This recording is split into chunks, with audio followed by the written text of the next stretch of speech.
Heat and humidity will spawn significant severe weather over the next few days as a powerful cold front trudges southward from Canada all the way towards the Gulf Coast. We're going to be diving into all the details that you need to know about this severe weather forecast in this video. So, if you do like straightforward, accurate, reliable weather coverage daily on the channel across southern Canada, the United States, and the tropics, make sure to subscribe to the channel and also like the video. Give it a thumbs up if you like it throughout. Share it with a friend, family member, and on social media. I definitely appreciate that as well. Let's look here at our day one outlook from the Storm Prediction Center in the cherry red from eastern South Dakota into southwest Minnesota. Widespread and intense severe thunderstorms are expected as we go through this afternoon and evening. In orange, that is where several severe thunderstorms are likely, stretching from the Dakotas down into southern Minnesota into northern Iowa. In the yellow, stretching from far northwest Illinois and western Wisconsin all the way back into central Montana. That's where scattered severe thunderstorms will be possible. And then in the dark green, stretching from near Rockford, Illinois, back there toward western portions of Montana, that's where isolated severe thunderstorms will be possible. I know it's a lot of colors, and we're going to dive into the hazards specifically here for today. And the initial storms that develop back across the Dakotas into Minnesota and northwest Iowa will be capable of producing hailstones up to golf ball size as we go through later on this afternoon and early this evening. Also, those initial storms could be rotating, so we could be seeing a few tornadoes out there. In brown, that is a 5% chance of tornadoes from eastern South Dakota into southwestern Minnesota and far northwestern Iowa. In green, that's a 2% chance of tornadoes from northern Iowa, southern Minnesota, back there into central South Dakota. And this is all within a 25-mile radius of any given point in or around this area. Here's the big concern is straight line damaging winds that could do a lot of wind damage to trees, could uproot some trees, break some large tree branches, and widespread power outages are in play as well. You can see this area highlighted in red and magenta. That is a 30 to 45% chance probability of damaging winds of at least 58 miles per hour or greater. Notice the black outline here. That is where we could be seeing winds exceeding 75 miles per hour, which is hurricane force across northern and northwestern Iowa, southern and southwest Minnesota, much of the state of central and eastern South Dakota, and a small chunk of southeastern North Dakota as well. And those storms could really pack a punch as we go through this evening. Going into tomorrow on Tuesday, July 29th, broad brushed area here of some isolated severe thunderstorms possible from the high plains back here into the Midwest, including areas from northern Illinois and southern Wisconsin through Iowa, Nebraska, South Dakota, Wyoming, and Montana. Thankfully, the tornado threat for tomorrow is less than 2%, so it's mainly a damaging wind and a hail threat. We'll diagnose that as we get to that point. Let's look at the central U.S. view first. We'll look at the eastern U.S. second and then the western U.S. third. Let's look at our storm energy because this is important to diagnose how intense these storms really could be. Here at noon, we got some 3,000 joules per kilogram, which is strong instability starting to build across the central plains into the Midwest. And then as we go into the late afternoon, evening, notice how you start to see this white and even almost charcoal colored area into Iowa and northern Missouri. That's over 5,000 joules per kilogram of storm energy. That is an extremely high amount of storm energy, and that storm system is going to really tap into all that energy and produce significant severe weather. It comes roaring back as we go into tomorrow afternoon, although a little bit further to the east. 5,000 to 6,000 joules per kilogram will foster another storm complex, potentially as we go into Tuesday afternoon, evening, and overnight. So let's look here at the simulated radar. This is what the radar could look like as we go over the next 48 hours. Here at noon, we're watching that disturbance up into North Dakota, which is also the leading edge of the cold front and bringing some thunderstorms up there here at noon. As we go into the mid-afternoon hours, say 2, 3 o'clock, we're going to watch the initiation of intense supercells. These are your individual storm cells that produce tornadoes and the isolated large hail up to golf ball size that we were mentioning by mid-afternoon, 2, 3 o'clock. And then as we go towards the dinner time frame, 5, 6, and 7 o'clock, we're going to start to see some of those supercells clustering up with still some chances of tornadoes and isolated hail, but I think the damaging wind threat will slowly creep up as we go into early this evening. Overnight, the low-level jet, it's the wind response at the lowest level of the atmosphere right above our heads, about 1,000 feet above our heads, It's importing a lot of warm, moist, and unstable air into this complex of storms, and it's going to keep it going for quite some time later on here tonight. And some people have said this could be a derecho. I think that is a possibility, and obviously it's something we're keeping an eye on, but this could produce some widespread wind damage in excess of 75 miles per hour across southern Minnesota and northern Iowa, including the Rochester metropolitan area down here in towards, say, the Waterloo area, northeastern Iowa, Dubuque, La Crosse down to Prairie du Chien, keeping an eye on that by early Tuesday morning, 3-4 o'clock in the morning, and then getting into northern Illinois, southeast Wisconsin from a line from Milwaukee, Rockford to Davenport as we get to the 6 to 8 a.m. time frame on Tuesday. It will be on a weakening trend, but there still could be isolated damaging winds. Now, as we go through Tuesday, the heat will go to work again, the humidity will still be there, and we're going to have a lot of storm energy building for Tuesday afternoon.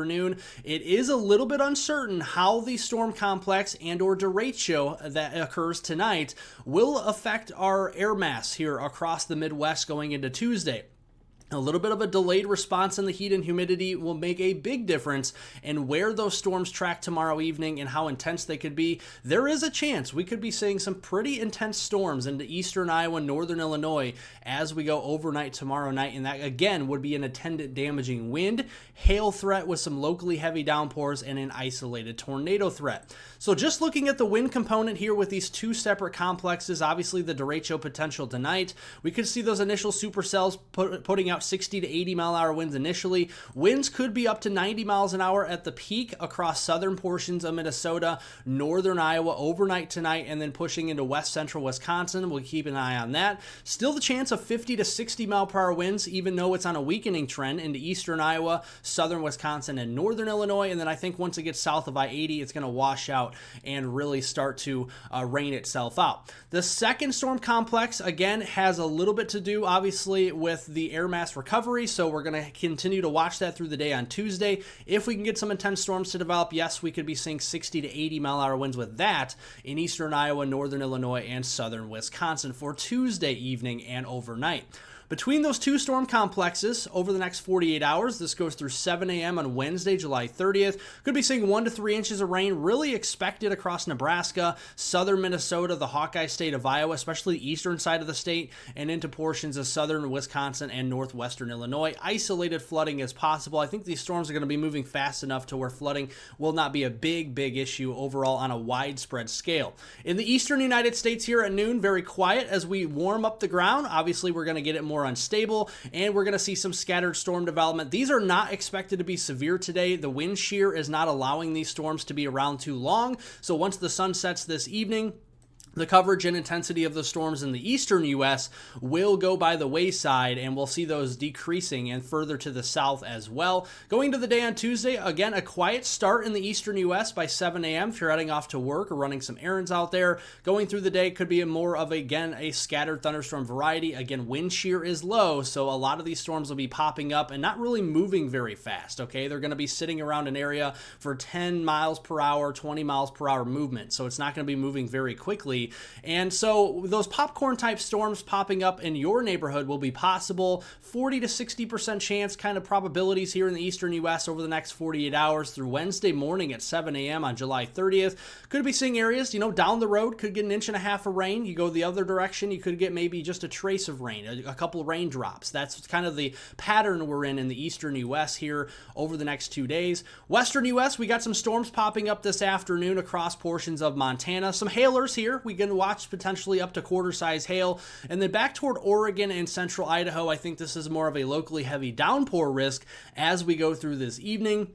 Monsoonal flow from southeast Arizona into New Mexico and southern Colorado will promise some rain showers and storms as we go through the early evening. Those will wash out as we lose the daytime heating. And then tomorrow, I think storms could be more widespread with the monsoonal flow from the Pacific Northwest, obviously from Oregon, Idaho into Montana, but also from Wyoming southward all the way to the U.S. and Mexico borders. So something we're keeping an eye on for some flooding in New Mexico, southern Colorado there. And there could be areas over 1 inch of rain down there in southern New Mexico Mexico in particular. Also over an inch of rain at times into central and eastern Montana. Some of those storms could be severe through your Wednesday morning. Now let's look here at Wednesday, July 30th. It looks like isolated severe thunderstorms will remain a possibility from Omaha to St. Louis down to Paducah, Kentucky, and then over here into the I-95 corridor, Boston, Hartford, Providence, New York City, all the way down to Philadelphia and Trenton, Albany, New York. Keeping a very close eye on isolated severe thunderstorms on Wednesday. Damaging winds and hail should be the main risk. Again, we could have a storm complex evolving mainly across northern Missouri there Wednesday afternoon, evening. Watching out for more of a localized damaging wind threat with that, and also a heavy rainfall threat, and then those storms will continue to wind down as we go into Thursday morning. Now, looking at the rainfall threat there, for Wednesday, central southern Iowa into central and northern Missouri, could be seeing a couple more inches of rain. So again, this is an area that probably needs a little bit of rain, so it has a little leeway with flooding. But if this comes in a short amount of time, then obviously flash flooding will be possible.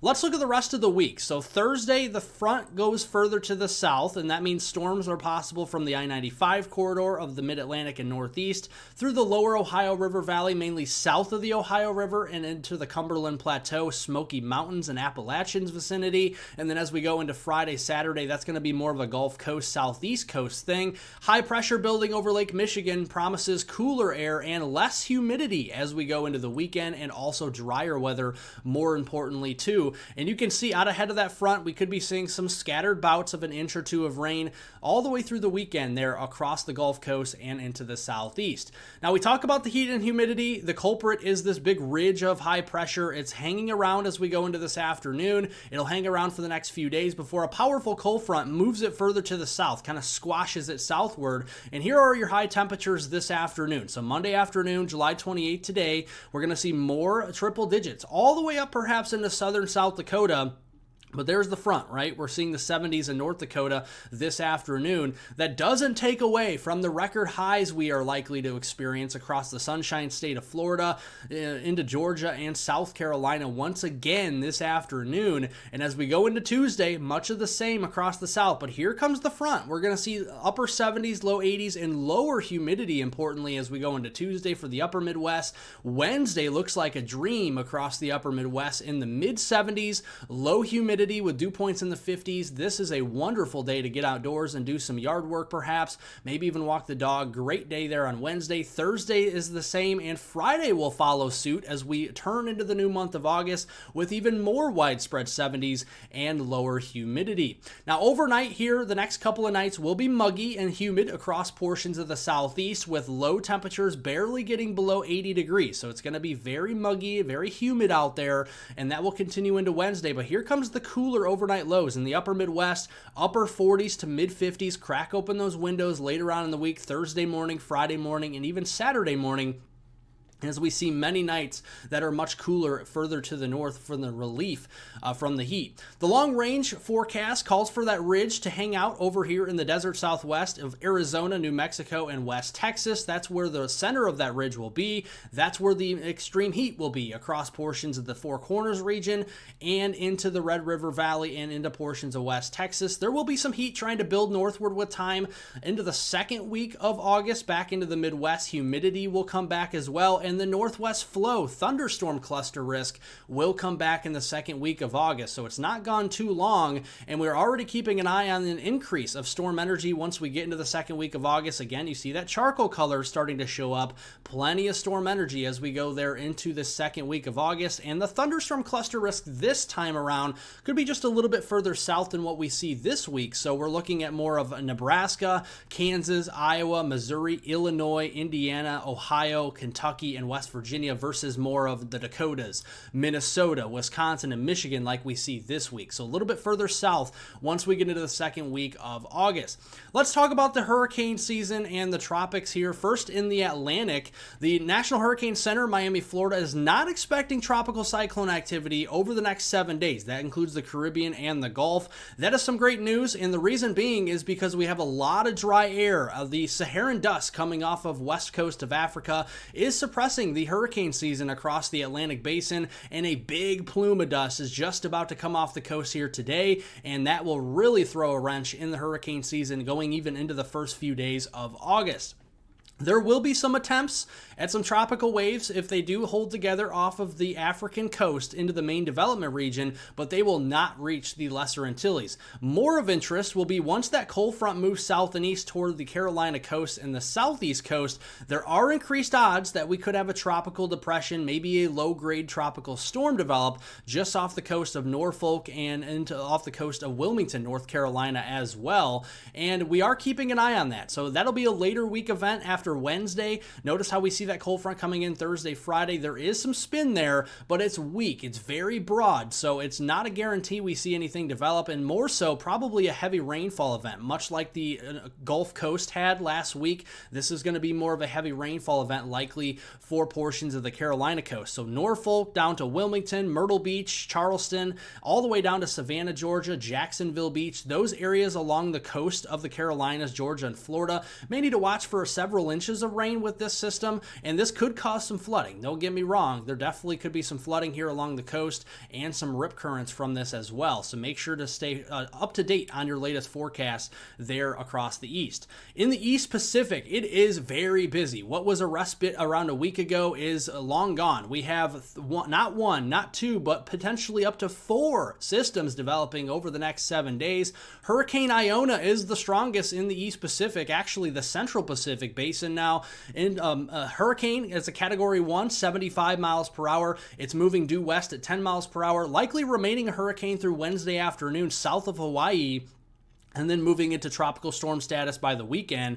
And notice it's a powerful system there, moving just to the west, or just to the south rather, of Hawaii, and then more systems are going to be developing after that. So we're just going to see a lot of activity in the East Pacific Basin and the Central Pacific Basin, and also looking at tropical depression 2C, okay? This is a maximum sustained winds of 35 miles per hour, right behind Hurricane Iona, and it's moving west at 13 miles per hour. So Hawaii is seeing 2 systems moving just to its south of the Big Island, and again, it's going to bring some indirect impacts, perhaps with rip current risks and rough surf, but other than that, we're not really seeing any rain bands, we're not seeing any flooding, no winds from this really. It's just going to be indirect impacts well to the south of Hawaii. Thank you all for watching. If you like the straightforward, accurate, and reliable weather information videos daily on the channel, make sure to subscribe to the channel. We cover southern Canada, the United States, and the tropics. Like the video, give it a thumbs up if you enjoyed it throughout. Share it with a friend, family member, and on social media. I definitely do appreciate it, especially because heat and humidity, but especially even more so, the severe weather threat is in the forecast. It's nice to get all this information out to as many people as possible. So if you can help and share this video, definitely appreciate it. If you have any comments, questions, and concerns, make sure to jot that down in the comment section down below this video. We are here 24/7, all day, all night to answer any and all comments, questions, and concerns that you may have. Thank you all for watching. Thanks for your support, everybody, and have a wonderful and safe rest of your Monday out there.